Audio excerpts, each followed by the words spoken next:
Bab 163. Ravindra melihat Valen dengan tatapan sinis. Sungguh menjijikan. Dia memang punya banyak uang, tetapi bisakah Valen membawanya pergi? Senyuman Ravindra terlihat semakin licik, hingga membuat perempuan di sekitar menarik nafas dingin. Ravindra tidak memandang orang lain dalam matanya. Dia menjulurkan tangan secara perlahan. Nando langsung berjalan ke depan dan memberikan sebuah kotak kepadanya. Tikus kecilku, lain kali ingat, gunakan uang tunai untuk melempar orang. Melempar dengan kartu rekening rasanya terlalu ringan. Ravindra langsung membuka kotak berisikan uang 100-an. Sini, silahkan ambil dan lempar ke orang itu. Lemparlah sebanyak yang kamu suka. Siapapun yang ingin kamu lempari, lempari saja. Tuanmu mendukung sepenuhnya. Ravindra meletakkan setumpuk uang tunai ke tangan Isabel, berkata pelan di telinganya. Tikus kecilku, tidak ada orang lain yang boleh membuatnya marah selain aku. Tikusku, siapapun yang menyentuhnya, dia pasti akan mati. Ravindra sangat jarang menyebut dirinya Tuan. Setiap kali menyebut dirinya sebagai Tuan, maka berarti dia sudah emosi. Isabel tidak pernah kehilangan kendali seperti ini. Hari ini, dia bahkan turun tangan memukul Valen, karena dia memang sudah terlampau marah. Karena Isabel marah, Ravindra tentu saja ikut marah. Isabel memegang setumpuk uang di tangan dan mulai merasa ragu. Jika hari ini kamu tidak melemparkan semua uang dalam kotak ini, masalah ini tidak bisa dianggap selesai. Seharusnya kamu tahu apa akibatnya jika tuanmu marah. Melihat Isabel ragu, Ravindra langsung memutus jalan mundurnya. Meskipun Wawat terluka karenamu, dia tetap saja dianggap tidak becus. Jika masalah hari ini tidak diselesaikan hingga aku puas, maka Wawat boleh keluar dari perusahaan kita. Malah ditambahi ancaman. Isabel melihat Ravindra dengan kesal. Melihat ekspresi kesal di wajah Isabel, Ravindra merasa cinta mati padanya. Isabel sama sekali tidak mengerti jalan pikirannya. Bukankah hanya melempar orang dengan uang? Sederhana sekali. Dari dulu hanya pernah mendengar. Kelihatannya hari ini sungguh akan menjadi kenyataan. Valen sudah berdiri di depan dengan wajah tercengang. Sebenarnya emosi Isabel belum reda sedikit pun. Dan saat mendapat dukungan dari Ravindra, dia semakin tidak takut lagi. Isabel pun menggenggam uang di tangan dan melemparnya ke wajah Valen. Bukankah kamu mau uang? Segini cukup untuk membangun kuburan. Isabel mengambil segumpal uang lagi dan kembali melemparnya tepat ke wajah Valen. Sungguh kecanduan. Ternyata melempari orang dengan uang rasanya sangat menyenangkan. Bukankah kamu berkata, aku perempuan yang menjadi kaya dengan cara haram? Benar sekali, aku memang begitu. Lalu kenapa? Tidak boleh. Bukankah sangat memuaskan? Isabel melampiaskan semua amarah dalam dirinya. Segumpal demi segumpal dia lemparkan ke arah Valen. Ribuan lembar uang berserakan di tanah. Valen ingin melawan, tetapi saat mengangkat kepala dan melihat wajah Ravindra yang penuh api-api, keberaniannya pun menyusut. Sekalipun Ravindra tidak berkata apapun, hanya pandangan dingin itu saja mampu membuat dirinya merinding. Vincent datang bersama sekumpulan orang. Begitu tiba, pandangannya langsung tertuju pada Isabel yang sedang melemparkan uang hingga keringatan. Isabel sudah cukup lama melampiaskan amarahnya. Emosinya pun perlahan mulai reda. "Maaf, aku datang terlambat," Vincent berkata pada Isabel dengan penuh rasa maaf. "Baru saja aku memberitahu keluarga Yun. Tenang saja, keluarga Yun sedang mengurusi obat-obatan, asistenmu baik-baik saja." Isabel pun mengangguk dengan tenang. Valen tidak mengenal Ravindra, tetapi dia tentu saja mengenali Vincent. Vincent adalah putra terhormat di provinsi Y. Bisa membuat Vincent begitu peduli padanya. Perempuan ini pasti bukan orang biasa. Lalu keluarga Yun? Sebentar. Sebenarnya perempuan ini siapa? Kenapa begitu banyak orang datang memujanya? Isabel menggelengkan kepala, berdiri sambil melihat Valen di sana. Dia pun berkata dengan nada dingin, "Uang ganti rugi yang kamu minta sudah aku berikan. Lalu di mana ganti rugi untukku? Anjingmu telah menggigit asistenku. Apakah kamu jadi mengganti rugi?" Di saat inilah seorang laki-laki berlari mendekat dengan tergesa-gesa dan terjatuh. Dia terlihat sungguh panik, entah terguling beberapa kali dan kembali bangkit. Begitu sampai langsung berlutut dengan keras di hadapan Isabel. "Nyonya Kitadara, Direktur Ravindra, Direktur Vincent, aku sungguh tidak tahu soal ini. Jujur, aku sungguh tidak tahu." Laki-laki itu menunjukkan ekspresi yang sangat ketakutan, bahkan lebih, seolah hari kiamat sudah akan datang. Apakah masih tidak kiamat? Sudah menyinggung Isabel, apalagi yang berani dia harapkan? Isabel hanya melihatnya dengan tatapan dingin, berbalik badan berjalan ke arah Ravindra. "Aku sedikit capek." "Baiklah, kita pulang saja." Ravindra langsung mengiyakan. "Nando, bereskan dengan indah. Kita bukan datang untuk menanggung emosi." "Baiklah, Direktur." Nando menerima perintah. Ravindra merangkul pinggang Isabel dengan satu tangan. Orang-orang yang melihatnya pun mulai kagum lagi. Tetapi tidak ada yang bisa dilakukan. Mereka pun pergi meninggalkan lokasi kejadian. Nando mengangkat kepala melihat Vincent. Apakah Direktur Vincent punya pendapat lain soal masalah ini? Melihat bayangan Isabel menjauh, dalam mata Vincent terlintas ekspresi yang sangat rumit. Dia menggelengkan kepala dan berkata, "Terserah kamu, apapun hasilnya keluargamu akan mendukung." Kenapa setiap kali dia lebih lambat dibandingkan Ravindra? Kenapa setiap kali Isabel memerlukan bantuan seseorang, Ravindra lah yang mendahului di depan? Setelah mendapat jawaban Direktur Vincent, Nando pun berkata dengan hormat pada orang-orang di sana, "Setelah ini, kejadiannya akan lebih mengerikan. Mungkin akan terjadi pertumpahan darah. Aku anjurkan sebaiknya Nyonya dan Nona sekalian menjauh dari lokasi ini dulu." Di saat inilah semua orang di lokasi kejadian tersadar.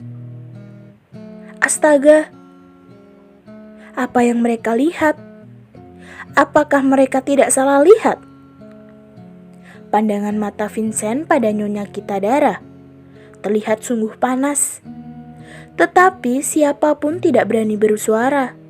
Sekalipun dipukul pun tidak berani bersuara. Setelah orang-orang biasa meninggalkan lokasi, seekor anjing digiring ke depan. Melihat anjingnya dibawa kemari dengan lemas, Valen spontan menyerbu mati-matian. "Jangan lukai anjing kesayanganku. Jangan." Sekarang bukan saatnya membicarakan jangan atau boleh. Nando menjulurkan tangan dengan ekspresi datar. Setelah itu, anjing itu tidak memiliki ruang untuk menghindari lagi. Lehernya langsung diputar hingga patah oleh seseorang. "Tidak!" Valen berteriak dengan keras. "Kembalikan anjing kesayanganku!" Laki-laki yang berlutut di tanah itu tidak berhenti mengeluarkan keringat. Sekujur tubuhnya terus bergetar. Dia sungguh telah menyaksikan kekejaman orang-orang itu. Yang lucu adalah dia malah memanggil sekumpulan anak muda untuk membantu Valen. Dulunya dia bekerja sebagai kontraktor bangunan, maka tidak jarang bergaul dengan berandalan di jalanan. Para berandalan yang dia kenal memang membawa banyak keuntungan untuknya. Contohnya, menakut-nakuti para pekerja yang menagih utang. Setelah usahanya sudah semakin besar, koneksi dengan orang-orang itu tetap dipertahankan. Tujuannya tak lain adalah demi menjaga agar usahanya tetap lancar. Dia sama sekali tidak pernah berpikir hari ini akan tiba, dan dia akan sangat bergantung pada anak muda berandalan itu. Tentu saja, dia juga tidak menyangka akan bergantung pada Valen. "Tuan Abimanyu," Nando berkata dengan nada datar. "Istrimu, dia sungguh berani. Hingga istri direktur Kitadara Finance Group pun berani dia bohongi. Oh ya, dia juga berani membicarakan masalah ganti rugi pada istri direktur Kitadara Finance Group. Tadi kamu juga melihatnya. Nyonya Kitadara sungguh bersikap bijak. Dia sudah membayar semua uang ganti rugi pada istrimu. Lalu Tuan Abimanyu, tolong pertimbangkan ganti rugi untuk kami." Tuan Abimanyu sungguh ingin menangis. "Tidak, Valen bukan istriku. Terserah kalian mau memukul ataupun membunuhnya. Aku juga tidak bisa berkata-kata." Badan besar Tuan Abimanyu terkapar dan terus bercucuran keringat. Saat ini Valen pun sudah terjatuh ke tanah dan kehabisan kata-kata. Sebentar, apa yang dia katakan? Istri direktur Kitadara Finance Group. Ternyata laki-laki dengan paras tampan dan mempesona itu adalah Ravindra yang kaya raya itu. Dan ibu hamil itu adalah istrinya. Tidak, bagaimana bisa begini? Jika sungguh telah menyinggung mereka, bukankah berarti diri sendiri akan tamat? Saat ini, ekspresi wajah Valen sudah sangat pucat. Dia tidak peduli lagi dengan masalah anjingnya. Dia sama sekali tidak mendengar perkataan Tuan Abimanyu. Valen tahu, apapun yang Tuan Abimanyu katakan, hari ini dia pasti akan berujung sial. Dia sungguh mengerti sifat laki-laki itu seperti apa. Sangat disayangkan, Nando berkata dengan senyum datar. Tuan Abimanyu, aku harus memberitahumu bahwa perusahaanmu sudah dibeli dan kamu juga punya utang sebesar 10 miliar dengan Kitadara Finance Group. Dari dulu Kitadara tidak suka mengulur waktu. Jika dalam 3 hari tidak bisa dibayarkan, maka... Nando tertawa dengan makna yang sangat dalam. Tuan Abimanyu sudah membuang separuh dari nyawanya. Semua usaha seumur hidup ini lenyap begitu saja. Oh iya Nona Valen, dengar-dengar kamu adalah seorang aktris. Nando tetap tersenyum dengan ekspresi datar, tetapi dengan kata-kata yang tidak datar. Direktur berkata, Nona Valen yang terus berakting di depan layar besar sungguh membuat direktur risih dan kesulitan. Jadi Nona Valen, bagaimana jika kami membawamu pergi operasi plastik? Saat ini, seorang langsung mendekat dan menyeret Valen pergi. "Tidak, aku tidak mau. Apa yang kalian lakukan? Lepaskan aku!" Suara teriakan mengakhiri keberadaan Valen di lokasi. Tidak ada yang tahu bagaimana nasib Valen selanjutnya. Hanya saja mulai sekarang, di dalam dunia perfilman atau hiburan lainnya, tidak ada yang pernah melihat jejak Valen. Kata orang-orang, sepertinya ada yang pernah melihat jejaknya di samping tong sampah. Hanya saja dia tidak muda dan cantik seperti dulu lagi. Badannya kurus menakutkan. Tentu saja ini tidak terlalu penting. Setelah Isabel dan Ravindra berjalan pergi, tanpa menunggu masuk ke dalam mobil, Ravindra langsung menarik dan merangkulnya. Bab 164.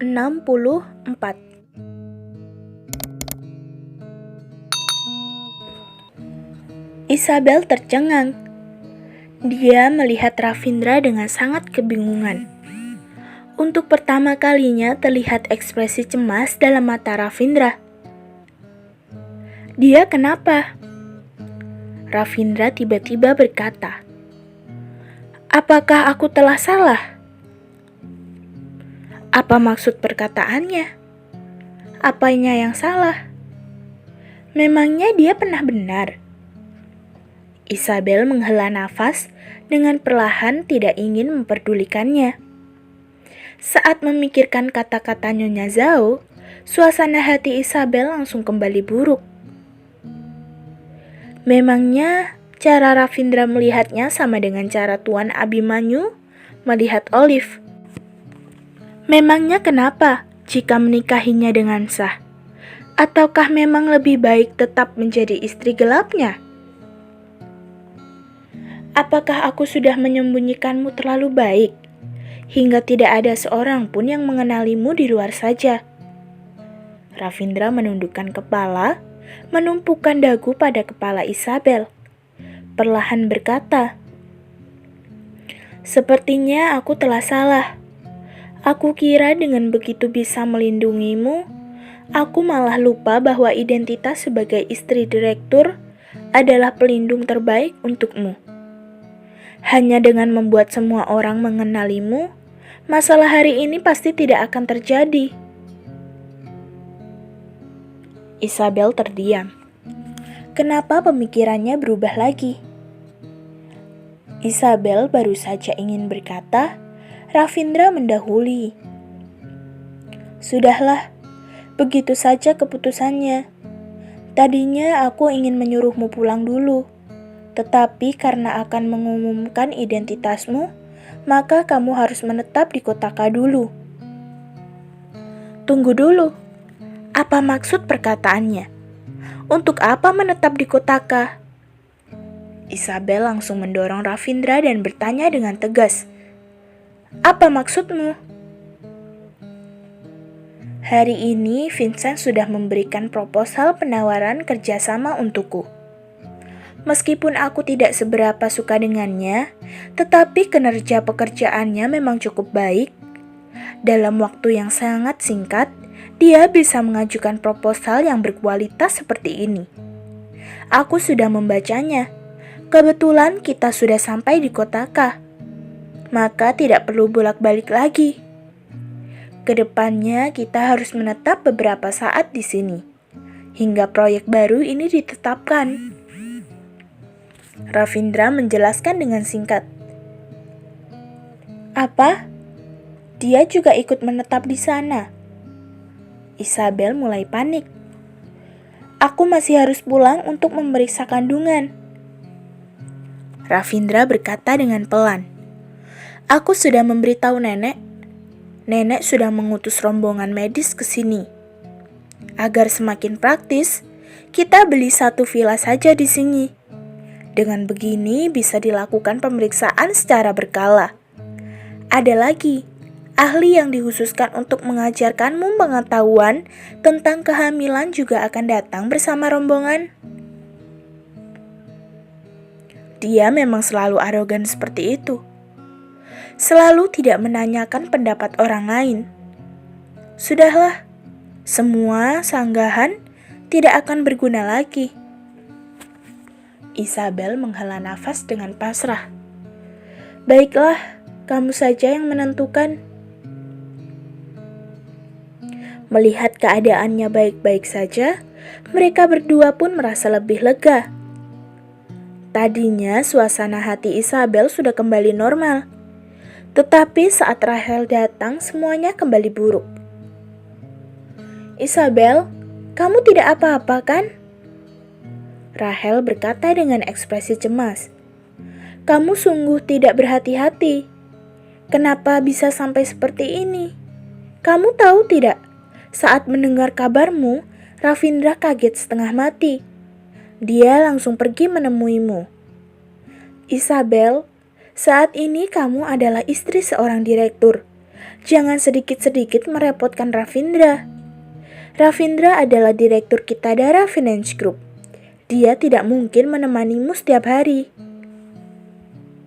Ekspresi wajah Isabel semakin dingin dan cuek. Isabel tidak membantah, hanya berekspresi malas dan tidak menghiraukan Rachel. Tetapi Rachel malah tidak berencana melepas Isabel begitu saja. Dia terus mencemooh. Isabel, jangan salahkan aku terlalu banyak berbicara. Saat ini kamu sedang hamil, maka jangan terus kemana-mana dan membuat orang cemas. Ini sangat mudah membuat konsentrasi Ravindra terpecah. Jika Ravindra sedang menyetir dan juga harus memikirkan kamu, bukankah sangat bahaya? Apalagi Ravindra sering mengemudikan mobil dengan cepat. Mobil di jalanan juga sangat banyak. Sekalipun keluarga kita kaya raya dan tidak mempermasalahkan biaya perbaikan mobil, tetapi bagaimana jika sampai orang yang terluka? Uang tidak bisa menyelesaikan semuanya. Mendengar perkataan Rachel yang tiada henti, Isabel tidak ingin memperdulikannya lagi. Nonaran, sekalipun kamu sangat menyukai Ravindra, tolong bersabar dan tunggu setelah kami bercerai baru dibahas. Setidaknya dia masih suamiku yang sah di mata hukum. Isabel tidak sabar memotong perkataan Rachel. Ada lagi. Ini adalah masalah pribadi kami. Tolong jangan banyak ikut campur. Setelah Isabel mengucapkan kata-kata itu, terlihat Rachel menutup mulutnya sendiri. Matanya sudah mulai berkaca-kaca, bersikap seolah Isabel telah menindasnya. Isabel, kenapa kamu berkata seperti itu kepadaku? Rachel berkata dengan hati yang sangat terluka. Aku berkata seperti itu demi kebaikan kalian. Kenapa kamu malah membalasku seperti ini? Kamu sungguh keterlaluan. Kata siapa aku menyukai Ravindra? Aku hanya... Rachel pun menangis dengan air mata tak terbendung lagi. Di saat inilah Ravindra berjalan masuk. Kejadian itu pun terlihat di depan matanya. Ada apa ini? Ravindra bertanya sambil mengerutkan kening. Rachel mengangkat kepala melihat Ravindra, berpura-pura panik dan seolah menutupi sesuatu. Tidak apa-apa. Isabel tidak menindasku. Aku hanya... Rachel tiba-tiba menutup mulutnya dan menangis sambil berlari keluar. Sikapnya seperti itu jelas-jelas untuk menunjukkan bahwa Isabel baru saja menindas dan membuatnya terluka. Ravindra melihat bayangan Rachel menjauh. Kemudian kembali melihat Isabel yang terbaring di atas ranjang. Seketika merasa sakit kepala. Satunya adalah teman baik sejak kecil. Satunya adalah istri sendiri. Tentu saja dia tidak menentang jika Isabel benar menindas orang, karena istrinya memang diperbolehkan untuk menindas siapapun. Tetapi kenapa Isabel menindas perempuan itu? Isabel melihat ekspresi Ravindra yang kebingungan. Spontan mengerti bahwa Ravindra telah percaya dengan kata-kata Rahel. Dia tertawa dingin. Ternyata memang sayang dengan Rahel ya. Isabel menekan rasa kecewa dalam hati dan berkata pada Ravindra, "Jika kamu tidak tenang melihatnya, pergi dan hiburlah." Dia sama sekali tidak ingin menjelaskan apapun tentang kejadian barusan. Di saat inilah, Raisa datang menenteng sekotak obat dari keluarga Yun. Begitu masuk langsung berkata, "Aneh sekali, kenapa aku melihat Isabel pergi sambil menangis? Siapa yang menindasnya? Apakah salah lihat? Bisa-bisanya ada orang di dunia ini yang bisa menindas Rahel." Tadinya Ravindra ingin menjelaskan pada Isabel bahwa dia kebingungan bukan karena berpihak pada Rahel, melainkan tidak tahu harus berkata seperti apa. Ravindra berpikir sesaat, "Sudahlah, hanya masalah kecil. Seharusnya Isabel tidak akan perhitungan. Nanti saja baru dibicarakan." Ravindra berkata pada Raisa, "Banyak temani Isabel. Karena kejadian tadi, suasana Isabel menjadi tidak baik." Raisa mengangguk. "Aku tahu soal ini. Bukankah aku sengaja ke rumah keluarga Yun dan langsung membawa obat kemari?" Selesai berkata, Raisa langsung melihat ke arah Isabel dan menenangkannya. "Isabel, maukah ikut aku ke rumah sakit untuk menjenguk asistenmu?" Wawat terluka demi dirinya. Sudah seharusnya dia pergi menjenguk. Isabel langsung mengiyakan. "Baiklah, aku pergi bersamamu." Dia pun mengambil barang-barangnya. Tanpa melihat Ravindra lagi, langsung berjalan pergi mengikuti Raisa. Kenapa tikus kecilnya masih marah seperti itu? Dia sudah melakukan usaha sampai seperti ini. Kenapa tikus kecilnya masih saja marah? Di dalam mobil, Raisa melihat Isabel sekilas. "Katakan saja, apa yang terjadi barusan?" Isabel menjawab dengan tidak bersemangat. "Tidak apa-apa. Rahel menjelaskan tentang hak dan kebebasan padaku. Dia menyalahkanku dan berkata tidak seharusnya aku mengganggu pekerjaan Ravindra dengan memintanya datang dan menolong." "Hah?" Raisa tidak tahan dan mengangkat alis. "Menarik sekali." Isabel berkata dengan kesal. "Kamu masih menertawakanku. Aku sungguh stres dibuatnya. Ingin sekali rasanya bercerai dengan Ravindra sekarang, agar semua ini segera berakhir. Lalu kenapa kamu tidak mengatakan ini pada Ravindra?" Raisa mengangkat alis melanjutkan. "Karena sudah bertahan hingga tahap ini, kenapa tidak langsung mengungkapkan isi hatimu pada Ravindra?" "Hah?" Isabel ikut mengangkat alisnya. "Masih perlu dikatakan?" Raisa menggelengkan kepala dengan tak berdaya. Sesampainya di rumah sakit, melihat Isabel datang menjenguknya, Wawat merasa sangat terharu. "Nyonya, kenapa Nyonya datang juga? Sudah cukup ada yang menjagaku kok." Isabel menghela nafas dan berkata, "Kamu terluka karena melindungiku. Bagaimana mungkin aku tidak memperdulikan kamu? Ini adalah obat dari keluarga Yun. Katanya sangat berkhasiat untuk memulihkan bekas luka. Kebetulan, Ravindra berkata bahwa proposal kerja sama dengan keluargamu sudah ditetapkan. Kita pun tidak perlu bolak-balik ke kota N lagi. Untuk sementara menetap di kota K dulu dan bisa melanjutkan pengobatanmu. Oh ya, Uang ganti rugimu juga sudah aku bawa. Asisten Wawa terharu hingga menangis. Sudah, jangan terharu seperti itu lagi. Isabel membuka kotak obat di tangan dan tersadar obat itu sangat lengkap.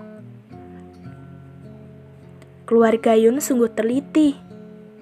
Kelihatannya perlu menyiapkan sedikit hadiah untuk mereka. Saat Isabel menjenguk Wawat ke rumah sakit, Ravindra berhasil menemukan Rahel yang menangis dengan menderita di bawah pohon. Ravindra berpikir sejenak, lebih baik memintakan maaf Isabel dulu. Yang bisa membuatnya menurunkan harga diri untuk meminta maaf, hanyalah dia seorang. Rahel, sebenarnya Isabel bukan sengaja kok. Ravindra tidak pernah meminta maaf dengan siapapun. Bagaimanapun tetap terdengar nada memerintah dalam minta maaf kali ini. Bab 165.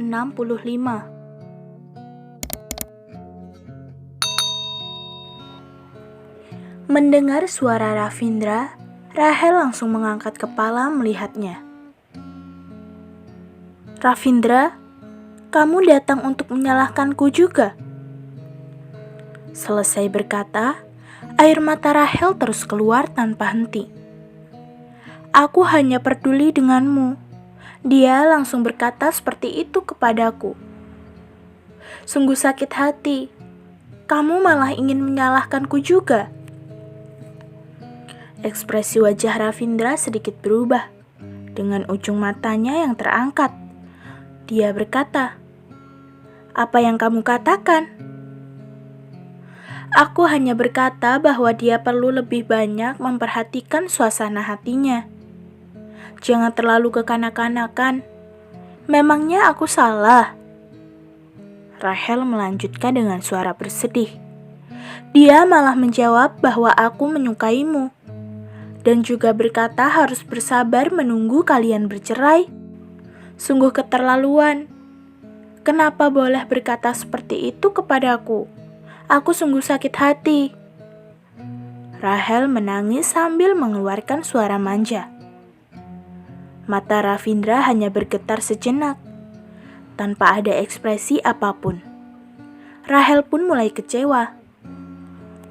Ravindra, apakah aku benaran tidak boleh mengurusi kamu terlalu banyak? Tetapi ini semua murni karena aku cemas padamu. Memangnya tidak boleh cemas pada teman sendiri? Rahel menggigit bibir dengan ekspresi sangat terpukul. Ravindra, kita juga pernah saling mencintai. Jadi, kita berdua adalah orang yang paling dekat. Benar kan?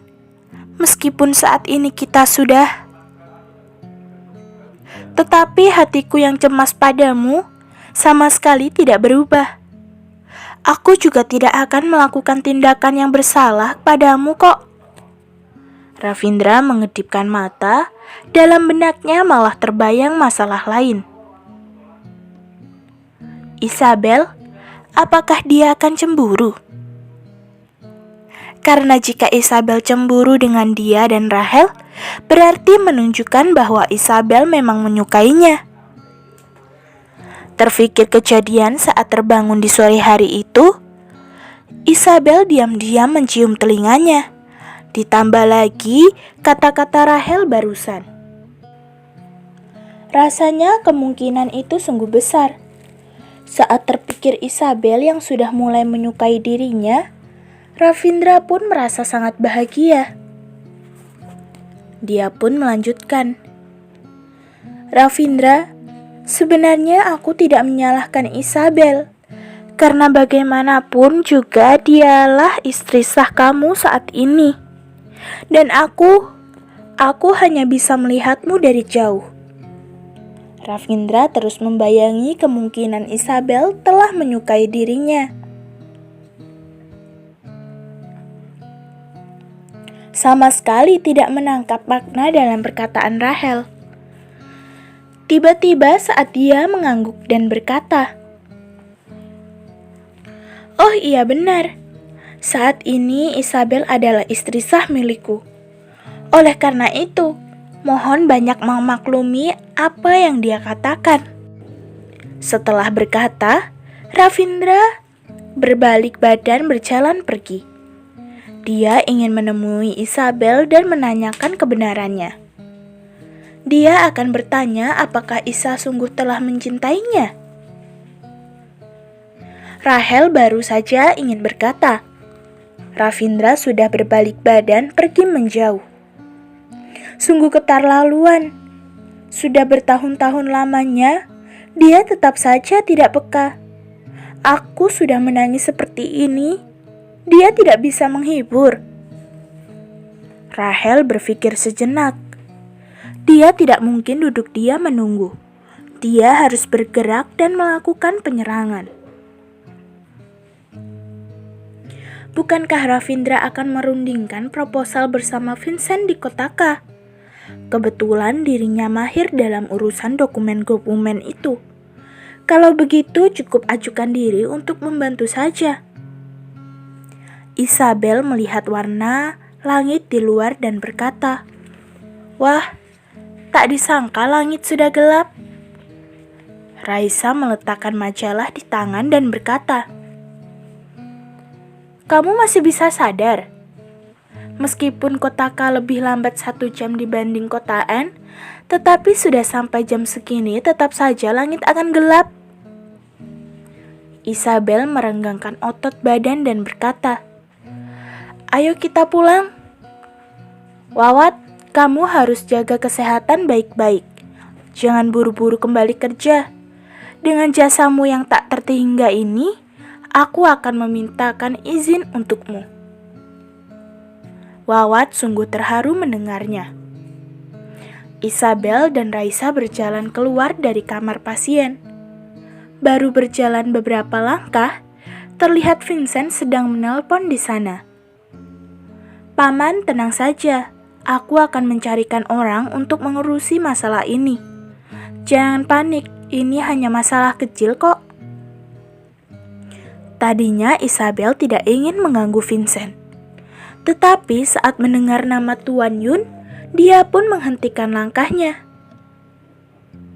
Isabel tetap berdiri di sana sampai Vincent menutup telepon itu, dan baru berkata, "Ada apa dengan Tuan Yun?" "Oh, tidak ada apa-apa kok. Seorang karyawan keluarga Yun yang bertugas mengurus data statistik mengundurkan diri secara mendadak. Hasilnya tidak ada yang mengurus data itu dalam sebulan ini." Saat akhir bulan baru ketahuan tidak ada yang mengisi posisi itu. "Tapi tidak apa-apa, aku akan mengutus orang untuk membantu paman." Tadinya Isabel ingin berterima kasih atas bantuan keluarga Yun. Tak disangka malah mendengar masalah yang dialami mereka. Seketika merasa ingin membantu mereka demi membalas budi. Isabel langsung berkata, "Benarkah? Aku juga mengerti cara mengurus data-data itu. Jika keluarga Yun tidak keberatan, aku bisa membantu menguruskan data bulan ini." Vincent membuka kedua mata dengan lebar. "Serius?"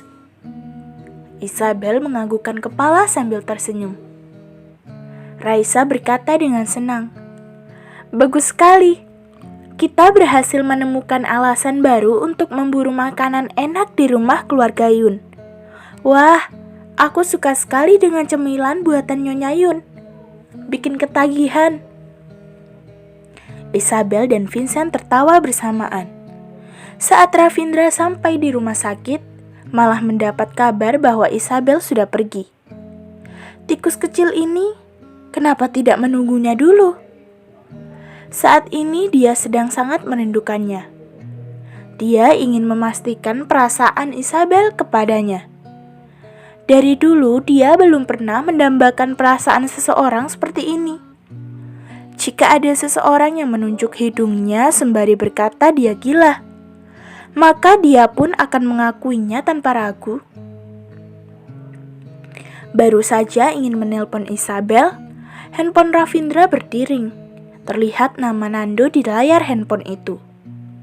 Dia pun langsung mengangkatnya. "Ada apa?" "Direktur, semuanya sudah dibereskan sesuai keinginanmu." Nando menjelaskan cara menyelesaikan masalah Valen. "Lalu pemilik usaha properti bermarga Zoo ini?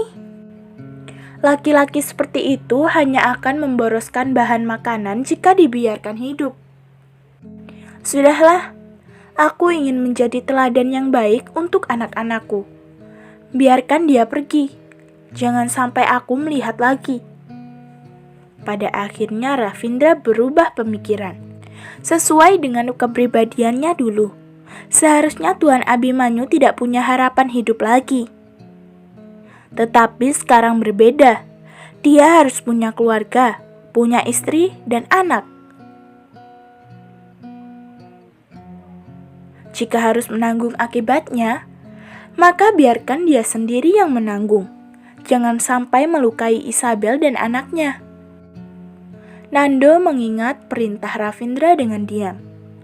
Lalu melanjutkan. "Direktur, baru saja mendapat kabar dari pusat. Komisaris memintamu untuk cepat menetap, karena besok pagi tim medis dan anggota lainnya akan sampai." Ravindra baru berpikir soal itu. Benar juga. Dia harus secepatnya kembali sebuah rumah. Karena harus tinggal di rumah Noel juga tidak terlalu luas. Sudahlah, lain hari baru bertanya pada Isabel saja. Yang terpenting saat ini adalah membelikan sebuah rumah untuknya dan menetap di kota K. Ravindra tidak bimbang lebih lama lagi. Dia pun memanggil semua pengusaha properti ternama di kota itu untuk menghadapinya. Mendengar Ravindra mau membeli rumah di kota K, beberapa pengusaha properti besar di kota itu berbondong-bondong membawakan kunci rumah. "Beli apanya?" "Langsung hadiahkan. Tidaklah mudah untuk memenangkan hati Kittadhara Finance Group. Jangankan membeli, menghadiahkan rumah dan menanggung rugi pun mereka bersedia. Asalkan menjalin hubungan dengan Kittadhara. Menghabiskan seberapa banyak uang pun rasanya tetap pantas. Oleh karena itu, Nyonya Zhao yang baru berbincang sesaat dengan Isabel langsung memenangkan perhatian Ravindra. Setelah memilih beberapa saat, akhirnya Ravindra memilih sebuah villa yang berjarak tidak jauh dari rumah Noel. Sekalipun hanya menetap sementara, Ravindra tetap tidak ingin membuat Isabel tidak nyaman. Rumah sudah dipilih. Selanjutnya semua urusan akan diserahkan pada Nando. Dan saat ini Isabel, Raisa, dan Vincent sedang menikmati makan malam dengan gembira di rumah keluarga Yun. Orang lain mengira Isabel hanya sebuah vas bunga dan digunakan sebagai pajangan yang memperindah rumah. Tetapi setelah Isabel memanggil beberapa orang yang mengurusi data kemari dan mencocokkan data mereka, keluarga Yun baru sadar. Ternyata Isabel sungguh pandai mengurus data perusahaan. Raisa pun melihat Isabel dengan tidak percaya. "Ngomong-ngomong, sejak kapan kamu bisa mengerjakan ini?" Isabel mengetik dengan cepat di depan komputer, sembari menjawab dengan perlahan. "Sebelum menikah ke keluarga Kittadhara, aku adalah seorang karyawan kecil di sebuah perusahaan, dan juga sangat tidak berpengalaman. Rekan-rekan lain seringkali mengoperkan pekerjaannya kepadaku. Lama-kelamaan, aku pun berhasil menguasai teknik bekerja dan bertanggung jawab atas semua laporan di berbagai departemen. Departemen keuangan adalah salah satunya." Isabel sudah berlatih sejak lama, maka sama sekali tidak kesulitan baginya. Dan karyawan yang baru mengundurkan diri itu pun menyelesaikan tugasnya dengan baik. Melihat tabel yang tercetak di dalam mesin, Vincent memandang Isabel dengan semakin dalam. Isabel selalu bisa membawakan kejutan untuk semua orang. Saat meninggalkan rumah keluarga Yun, hari sudah tengah malam. Keluarga Yun ingin meminta Isabel menetap, tetapi untuk saat ini sepertinya tidak mungkin. Isabel dan Raisa menolak tawaran itu dengan lembut, kemudian pulang ke Villa Noel. Pernikahan Noel akan berakhir dalam waktu 1 hari lagi. Mereka yang sedang menghadiri acara pernikahan pun harus menghabiskan waktu seharian di luar.